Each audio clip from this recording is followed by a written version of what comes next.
Guys, welcome to this YouTube channel. Today we're going to talk about how to build a financial safety net if you are in Nigeria, Africa, and I think it's also relevant if you are, beyond the shores of the continent, right? I'm just I use the context of Africa and Nigeria as a clause, but I also think that I've seen this also pop up in other countries. Like there's this ongoing job loss, and people are losing their jobs, and AI is automating like a lot of processes, and a lot of people are losing their jobs even beyond Africa.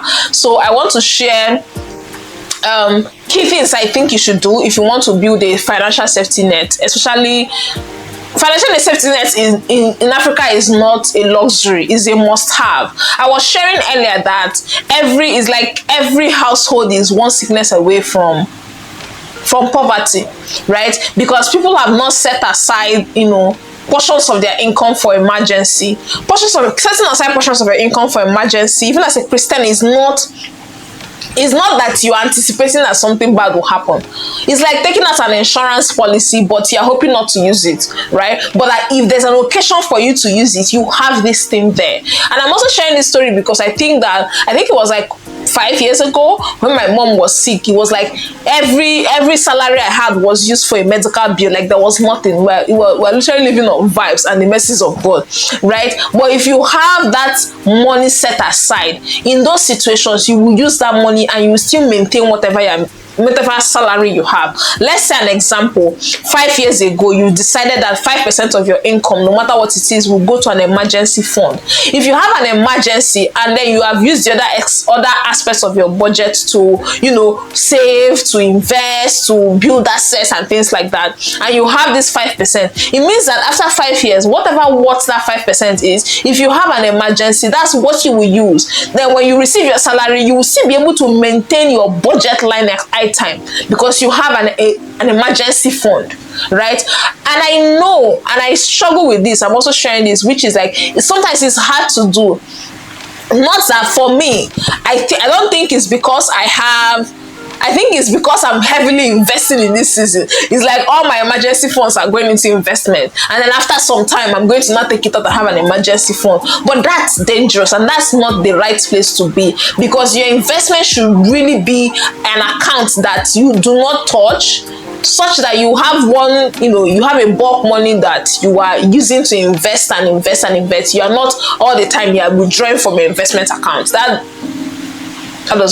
That's not really the ideal, right? The ideal is that you have your investment accounts that you don't necessarily make a withdrawal from all the time, right? But you use that money to invest in multiple opportunities that come out depending on what you are investing in, right? So, and this is a non-negotiable in Nigeria, in Africa, in even continents of the world where there is experiencing and that's the thing about how the world is evolving. People are kind of like removed. They do not understand. Yes, the AI evolution is going to take a lot of people's jobs, right?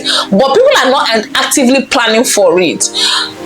I think it's Miles Monroe that talks about it, that the key skill that God wanted man to have was what? Management. And when you manage, a key thing that goes with management is planning.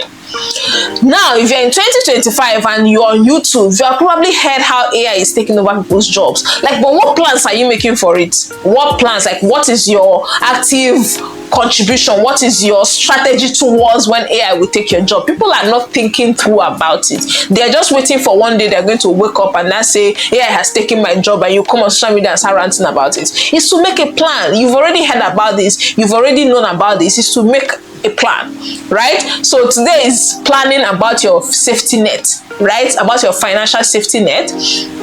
Not necessarily for other aspects like the skills you're supposed to have to bounce back in the society and things like that. What we're talking about today is financially, right? What you should do financially. Number one thing you should do financially is to have a number. And this is important not just for, I'm taking a detour here.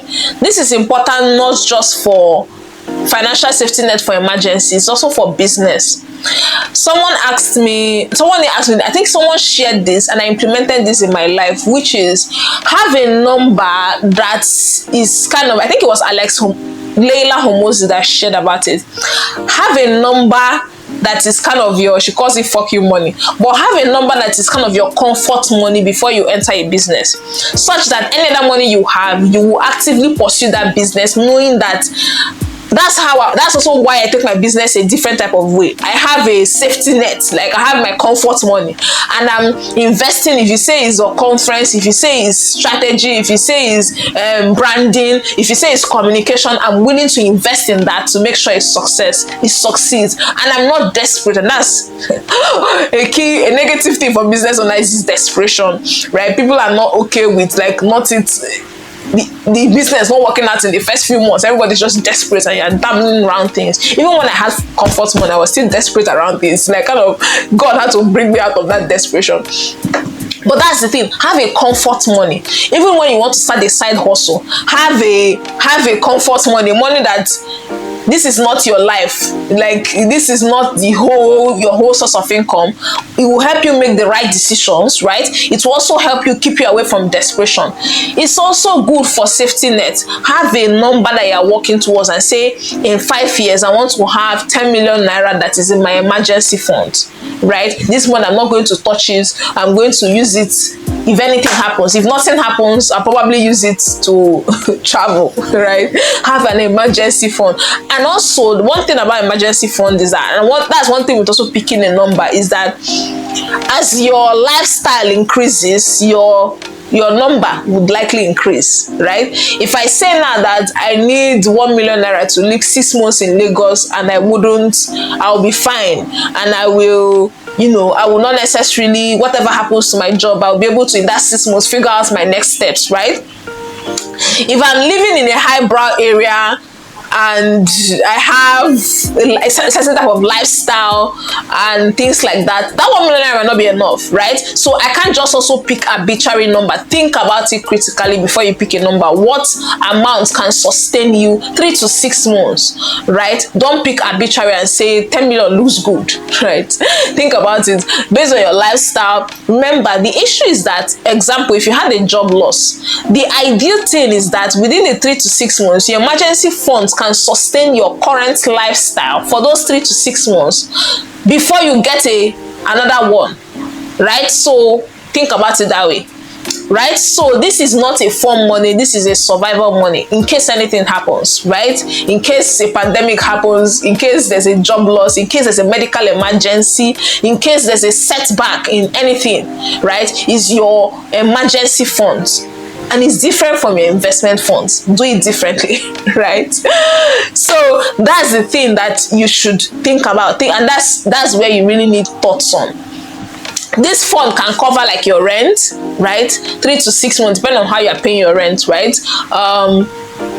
Or a certain proportion of your rent should be in this money to feed, money for transport, like money for basic necessities should be covered in what you pick as a number, how you arrive at your one number. The second thing is what? Automate these savings. Because this type of savings is also, you're not saving towards a goal, so it's not necessarily something you're excited about. You're not saving towards that trip you want to make, so it's a necessity, but it's not a nice thing to do. You're setting aside money that it's still your money, but like there's no fun activity tied to it, there's no immediate activity tied to it. It's just something you're delaying for in case anything happens. So it will be good that you automate this. Use platforms, use technologies that support you to automate your investments. I even think that traditional banks nowadays, you can place a note on your account that once you get your salary, they should withdraw 5% of that salary and put it in this other account, right? And you have no access to it. You're not even the one thinking about should you save this month or not save this month. So that's the best way to build automated savings. And I'm saying this over and over again because I can't remember whose book I read this from, which is automation is really the way to wealth.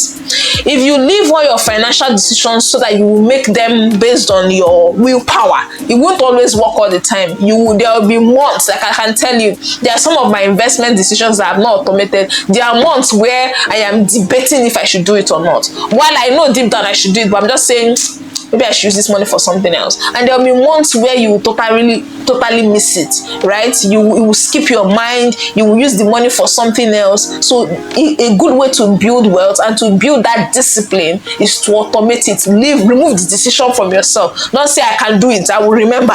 As I've suffered like this, there's no how I will not remember not to invest. You will remember, but you will decide not to do it. So automate it. Step 3 is choose the right savings vehicle. Even for people who have pensions, I don't know if people have pensions, look at their pensions. Even for pensions, there are different there's different investment options for your pension. It's also, and I've said it's also different. Choose a high yield. What I'm trying to say here is, not because you are saving it in a place that is only yielding 4%. Even if it's a saving, find a high yield savings account, right? Most of these fintechs offer higher yields, right? If you're in Nigeria, find a higher yield savings account. It's low risk, but it's higher yield, it's higher. And that's the thing, people don't want to find out. Ask your bank, what's my interest on saving in this account? Ask other people, find the best one and use that. Right? There's this understanding across low-income countries, is that banks are above us. Like there's this superiority complex around it, right?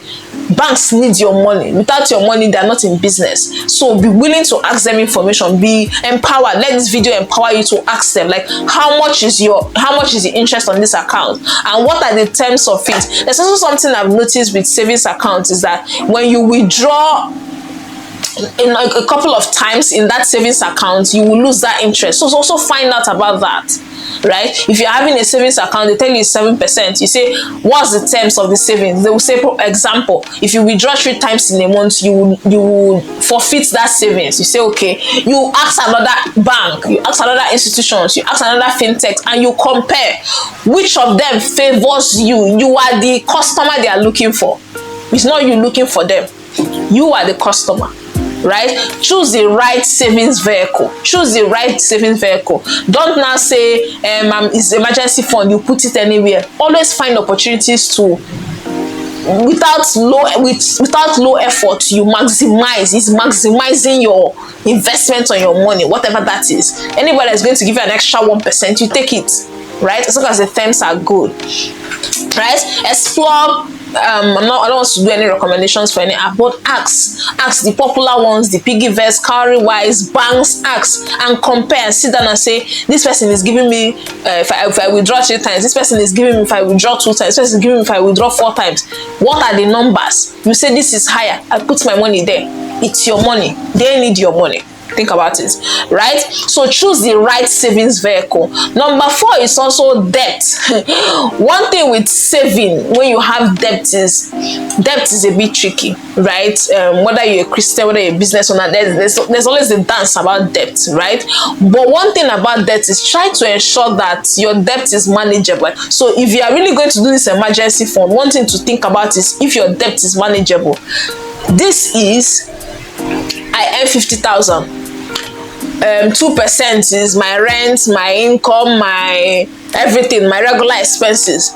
1% is I'm using it to meet my debt that I took some time back, and 1% I'm using it for emergency saving, and 1% I'm using it for, what is it called? I'm using it for investment. We've budgeted 50,000. Right? We budgeted 50,000. That means your debt is manageable. It's not beyond you. You have a plan to solve it. You have a plan to sort it out. So, but then if your debt is so much, is overwhelming, you have to sort out your debt before you start doing emergency savings, because there's no use, right? So sort out your debt. And the final thing I'm going to talk about in building a safety net is how to use it. Because I've done this, right? I think it was on Piggyverse. I had this funds Piggyverse had a way to automate your savings. So I was automating my savings monthly, but then I can't remember what happened. But I think it was like an emergency. I also can't necessarily remember what happened, but I think big first because you break your savings, right? I was just saving an emergency fund to use, right? But now I can't remember. I think it was a trip or something, and like my money wasn't complete, and I broke the savings and used my emergency fund for a trip expense. You see, that's not the right way to use your safety net. Your safety net should be your safety net. One thing I've seen with wealthy people and with poor people is discipline when it comes to committing to do what you have decided to do, committing to your word. When you say this is my investment money, and when you say this is my emergency fund, commit to yourself, like commit to yourself that this is what you will use it for, because it's also at the end of the day it's your money. But commit that you wouldn't use this money for if somebody is pressuring you to buy a Chevy, pressuring you to buy one new shoe that came out, pressuring you to buy one new bag that came out. Commit to yourself, right? And that's how you build confidence. You've said what you are going to do and you have done it. Commit it to yourself. It will help you build confidence in yourself, build confidence in your decisions. When you have said that this money is for this and I've used it for that and I've not used it for something else. So if you have gotten to the end of this video, I think in my opinion, building your financial safety net is the responsible thing to do. It gives you confidence to take on new opportunities, right? If you see a new business that you want to invest in, you know that okay, it's not my life savings. I have a safety net. In your business, you are aggressive and you chase whatever you need to chase and you're successful in it, right? If you have any emergency, you are sorted. You are not porous. That's not where your hope is. Your hope is in God to protect you so that you don't have any need for that. But that you have a plan, right? That's what protects you from, you see people that suddenly they were living so large, then suddenly everything, all the money have disappeared. They're not saying like what happened in one day. Just because you lost your job, your family has gone from 100 to 0 in 1 week.